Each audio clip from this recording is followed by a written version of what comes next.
So, where are you guys from? Salt Lake City, Utah. And? I'll claim San Diego. You'll claim San Diego. Yeah. And what do you guys like to do for fun?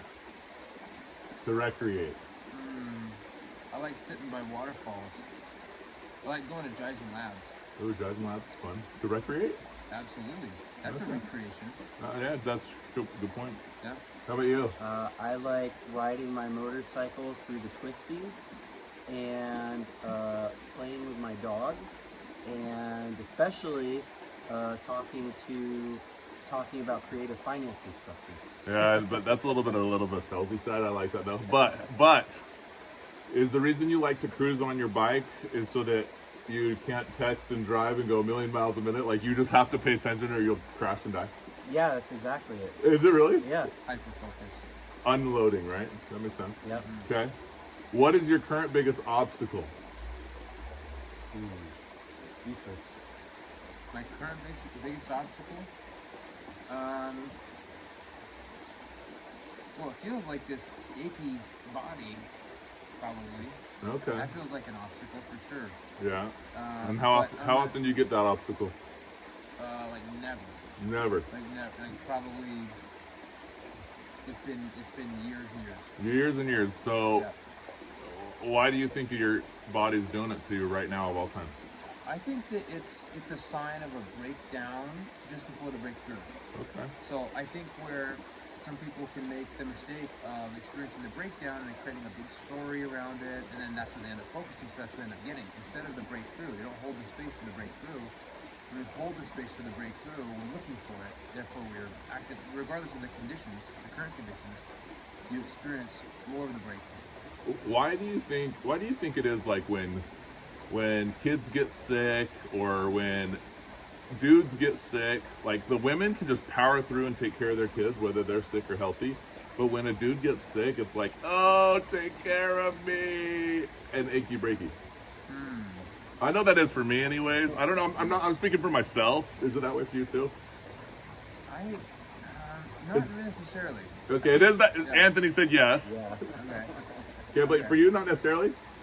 I'm sure there is. Yeah. But like my whole childhood I was sick, so like I kind of just got used to. I have a really high pain threshold. Why were you sick your whole childhood? Do you know? Oh, it's terrible nutrition. There was like constant physical stress. Interesting. Yeah. And so at what point when you're saying you haven't been sick in a long time, like you started taking better care of yourself, Yep. and so then you just didn't get sick. So what's a long time? Define a long time, like the last time you were actually sick. See, now I wouldn't even word it as sick because I think sick is a mental condition before it is a physical condition. Okay. I think when your body sends signals to flush out whatever is not serving it, that's where we get fevers. That's where we get whatever symptoms of what people would call a sickness. I think sickness is more something of the mind. Makes sense. Yeah. But Okay. the reason why I think that's an important distinction too is because when we set ourselves up to be, when we believe we're sick, Yeah. we create more of it because we believe. So are you sick right now just because you got something, or because you've been so hyper focused and energized and everything else, and your body just needs like a break, and you're in a good spot for taking that break? Well, I think my body's flushing out toxins right now because I was eating a bunch of crap. I was eating a whole bunch of shit from Costco, and Okay. just eat. I don't know. And then we're in close proximity with people. I think that club in Phoenix. There might have been some people in that club in Phoenix that there was something. Okay, that makes sense. Who knows? Okay, fair enough. I like it. Yeah. Well, okay, so outside of that, any other obstacles besides that? Yeah. Getting to a certain place with money and income. Yeah, definitely want to replace my income. How would define that? Like, what do you mean replace your income? Like, how much income are you talking about? At least 10 grand a month. 10 grand a month. At least. There need to be at least, especially with the travels, there probably need to be more than that. Yeah. Do you have thoughts and ideas of what that looks like? Of how you're going to do that? I think it has to do with doing these deals, actually getting some deals past the finish line. Okay, getting some deals Yeah. past the finish line. Out of all the deals that we've looked at, what one looks the least amount of time to get done, the deal, the least amount of investment in besides time, so actually cash investment in to get the deal done, and quickest to market for returning the capital? If you had to say all the deals we looked at. Well, I'm of course I'm curious about what the Louisiana properties look like, if there's profit sharing in that, or There better be, because There I'm better not. be, I'm not bringing right? I'm not bringing the guy $30,000 to do properties that we could double our money on if he's not giving us a chunk. right, Like we're either co-GP in that one or we're not doing it. right. So Yeah. yeah, I think that one looks promising, especially since that's so ready and it's a hard asset. makes so, sense. Absolutely. Yeah. So if we did one of those a month, let's say, right, Yeah. and we're bringing in the cash and capital that the deals don't get done without it. They're doing the rehabs on the units, but we're using the low income housing tax credit that he didn't know about before. And the government will give up to $40,000 on those. And we're doing them in areas that qualify. If we did one a month, that'd be 10 grand, right? We just need operators. Yeah. So there you go. There's one simple solution. Usually I don't do family, recreation, occupation, money, and to provide solutions right here, but just the thought process, and we're there anyway, so we might as well talk about it. What else is low hanging fruit besides Louisiana, since we're on a good one right now? So Louisiana is good. What else is good? Remember, lowest investment of cost to result, least amount of time, fastest to money. Louisiana, I agree, is probably number one. What's number two? You know, I think there's quite a bit of stuff that can be done with the warehouse. There's just holding events, sourcing a lot of deal flow through the events. Okay. So I consider that a full project of its own. Yeah, I agree. Okay. I think there's an even faster one to capital as well, personally. Yeah, what is it? Vesper. Yeah, Oh my absolutely. goodness. Vesper. Yeah, you're right. Because like literally, equipment finance, we already Yeah. have an equipment finance person on the platform. Sell them to wellness clinics. They already cash flow. Yeah. That one would be easy. You know, if there was a third one, it might be John Hyland's thing. What's John Highland? John Hyland is the guy that has the Medical lab. location of medical. Medical bus labs. I agree with Skye. See, Skye's already solving his own problem. This is great. Okay. What about yours? What's your biggest obstacle?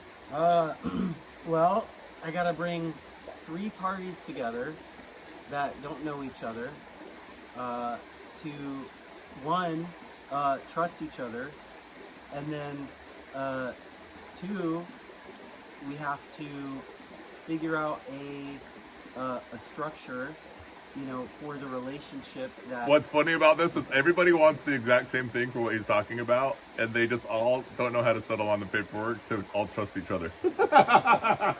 Okay, keep going. And then we need to, you know, we need to figure out the structure, Yeah. right?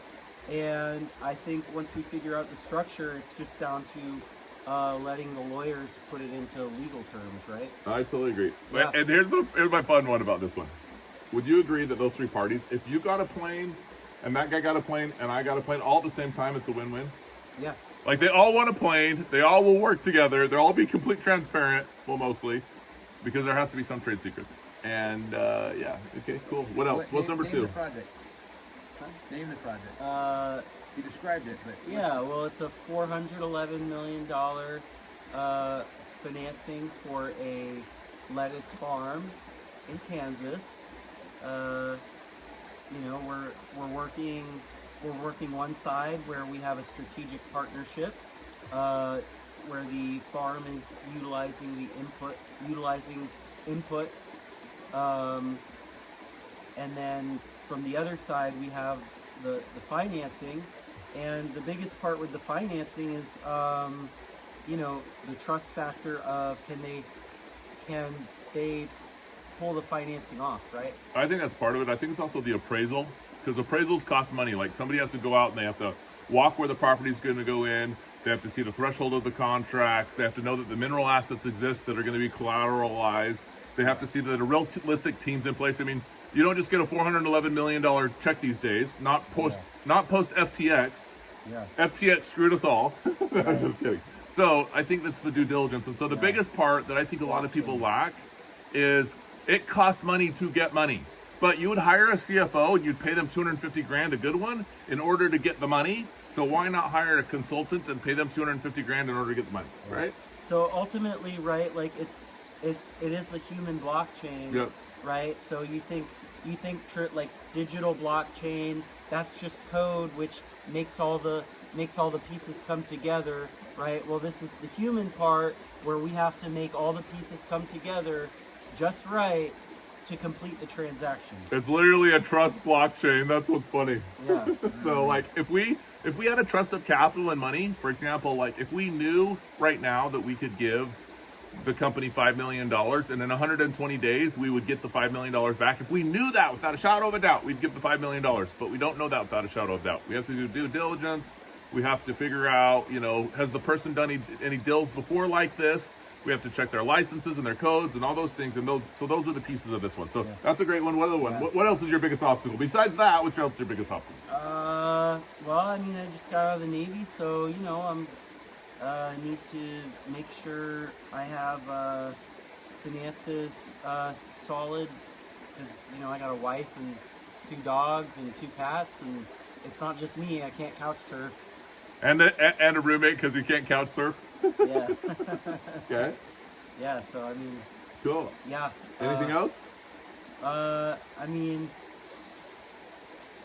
I don't think so. No. No, I think my biggest thing, because that deal is paves the way for the rest of. Okay, so that's his biggest obstacle. But I know that how many deals do you currently have actively that I've listened to over the last few days, and also other deals that are given to you often. I got how about many? 15 billion in deals. No, 15 billion. How many deals?